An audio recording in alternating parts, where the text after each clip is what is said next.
ফাঁসি দিয়ক কাসিমেৰ হত্যাকাৰী ফাঁসি দিয়ক কাসিমেৰ হত্যাকাৰী ফাঁসি দিয়ক কাসিমেৰ হত্যাকাৰী ফাঁসি দিয়ক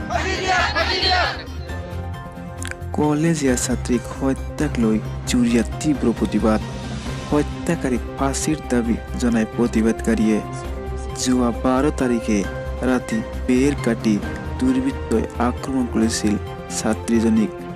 প্ৰায় এমাহ চিকিৎসাধীন হৈ থকাৰ পিছত আজি মৃত্যু হয় নাছিমা বেগম নামৰ ছাত্ৰীজনীৰ জুৰিয়াৰ চেনিমাৰী বিলত সংঘটিত হৈছিল এই জঘন্য ঘটনা উল্লেখযোগ্য যে নাছিমা বেগম জুৰিয়া মহাবিদ্যালয়ৰ ছাত্ৰী বহুদিন আগৰ পৰাই আমাৰ চুটিবাৰ গাঁও অঞ্চলত আমাৰ চেনিমাৰী বিল গাঁৱত আমাৰ মহিলাৰ ওপৰত বহুত অত্যাচাৰ চলি আছে আৰু কেইদিনমান আগতে নুৰজাহান বেগমক মাৰিলে আকৌ আঞ্জুমা বেগমক মাৰিলে আমি কোনো বিচাৰ পোৱা নাই এতিয়া আমাৰ নাছিমা বেগমক মাৰিলে আৰু মানুহে কোনো তদন্ত লোৱা নাই আৰু বিচাৰো পোৱা নাই এতিয়া আমাৰ সেই নাছিমা বেগমক মৰাৰ কাৰণে আমি বৰ দুখ অনুভৱ কৰিছোঁ মহিলা হিচাপে আপোনালোকে কি দাবী জনাব চৰকাৰক মহিলা হিচাপে আমি চৰকাৰক ক'লো যে আমাৰ উচিত বিচাৰটো লাগে আৰু নিৰাপত্তা লাগে আপোনালোকক নিৰাপত্তা লাগে মহিলাসকলৰ নিৰাপত্তা লাগে আপোনালোকক মহিলাসকলৰ নিৰাপত্তা লাগে দোষীক গ্ৰেপ্তাৰ আৰু কৰিব ৰাতি ঘূৰা ফুৰা এই ছোৱালীজনীৰ মৃত্যু হ'ল যোৱা 12 তাৰিখে ৰাতি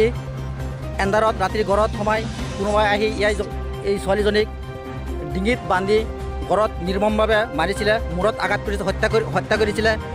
এই ঘটনাৰ আগতে আমাৰ এই অঞ্চলত 1 কিলোমিটাৰ নহয় এক ফালঙৰ ভিতৰত আৰু দুটা এনেকুৱা অনুৰূপ ঘটনা হ'ল এজনী নুৰজাহান বেগম নামৰ মাইকী মানুহজনী এজনী কলাডোবা গাঁৱৰ তেওঁৰ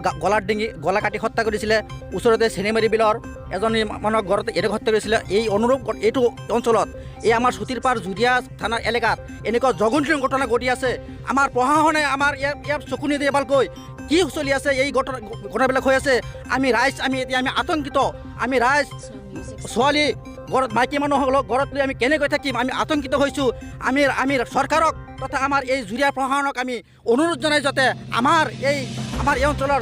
কলেজৰ পৰা ছোৱালীবিলাক স্কুলত পৰা ছাত্ৰীসকলক যাতে আমাক ইয়াত সহায় কৰে তেওঁলোকে যাতে ছাত্ৰস্থাকাৰীক ফাঁসি দিয়ক এই দোষী ছাত্ৰস্থাকাৰীক মানুহক ফাঁসি দিয়ক